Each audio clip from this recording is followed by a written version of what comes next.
Assalamualaikum warahmatullahi wabarakatuh. Kembali lagi bersama kami di Forum Kajian Ekonomi Syariah. Pada kesempatan kali ini, kita akan membahas mengenai etika komunikasi bisnis dalam Islam. Definisi etika. Etika sepadan dengan kata akhlak dan padanannya di dalam Al-Quran ialah khuluq. Hal tersebut dapat dipahami dalam penjelasan Al-Quran Surah Al-Qalam ayat 61. Menurut Muhammad Quraisy Shihab, ayat di atas menjelaskan tentang pengangkatan Nabi Muhammad SAW menjadi Rasul utusan Allah. Adapun peran Rasul sebagai teladan bagi seluruh umat manusia. Definisi komunikasi. Komunikasi dalam Islam dapat ditemukan pada surah Al-Ahzab ayat 70.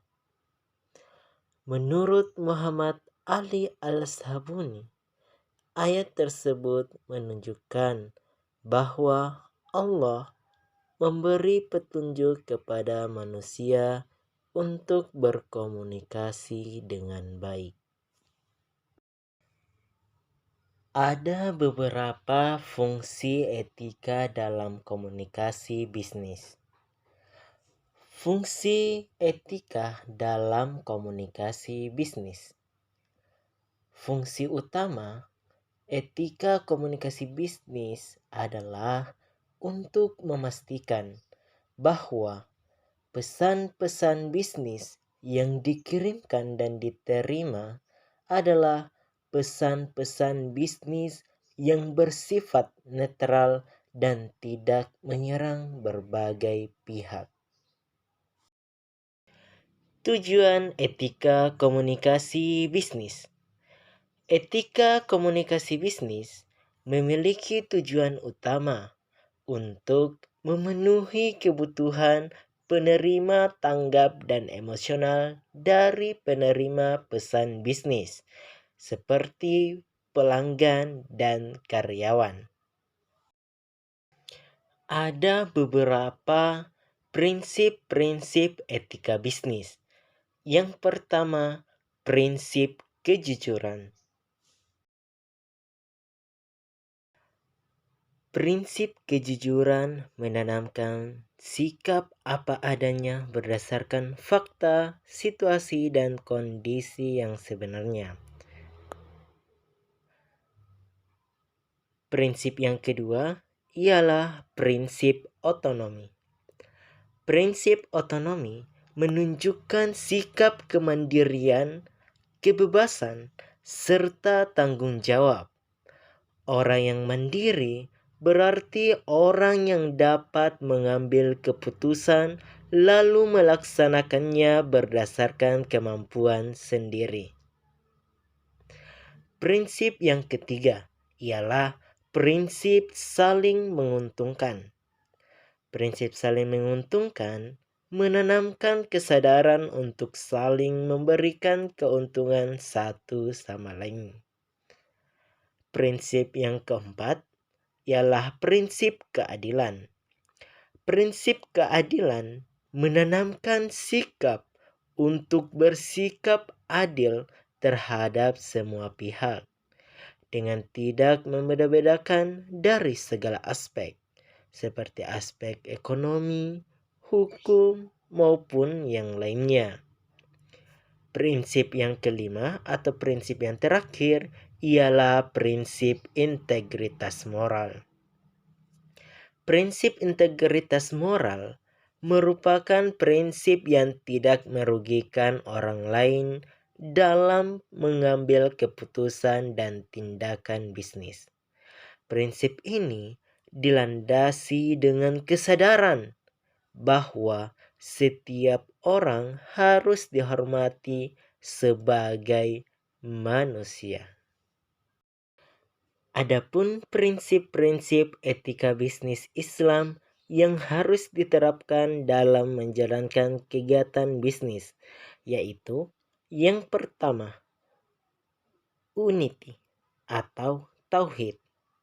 Menurut Zakfar, menyatakan konsep tauhid dimensi vertikal berarti Allah Subhanahu wa taala telah menentukan batasan tertentu terhadap perbuatan manusia sebagai khalifah agar memberikan manfaat pada seseorang tanpa harus mengorbankan hak-hak individu lainnya.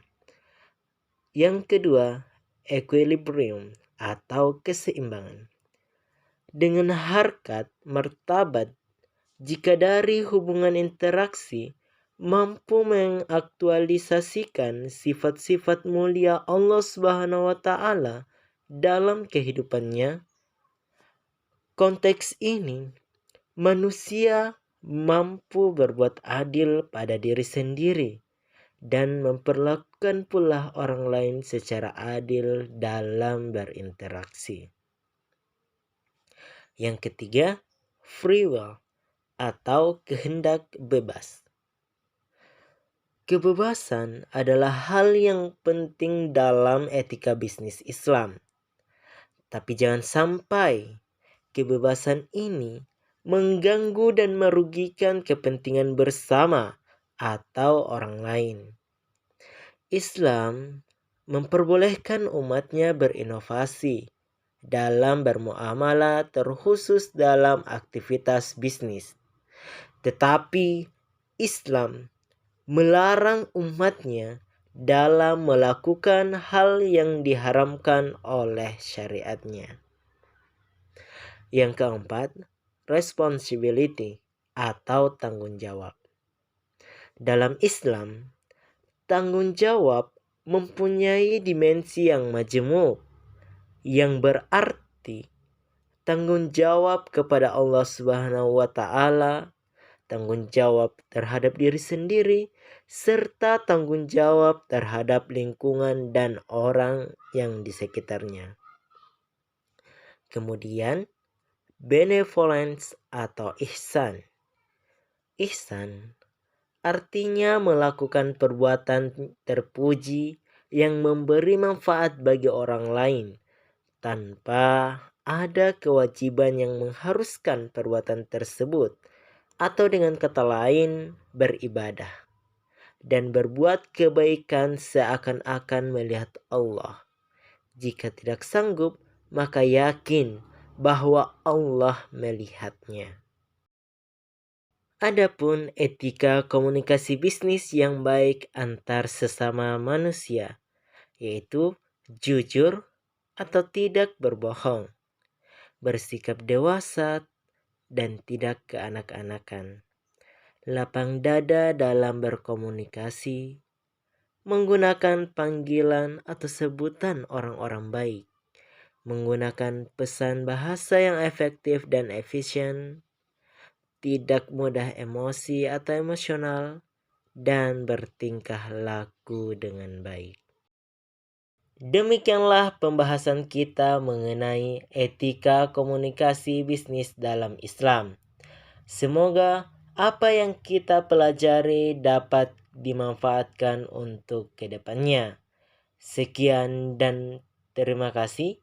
Alaikum warahmatullahi wabarakatuh. Wassalamualaikum warahmatullahi wabarakatuh.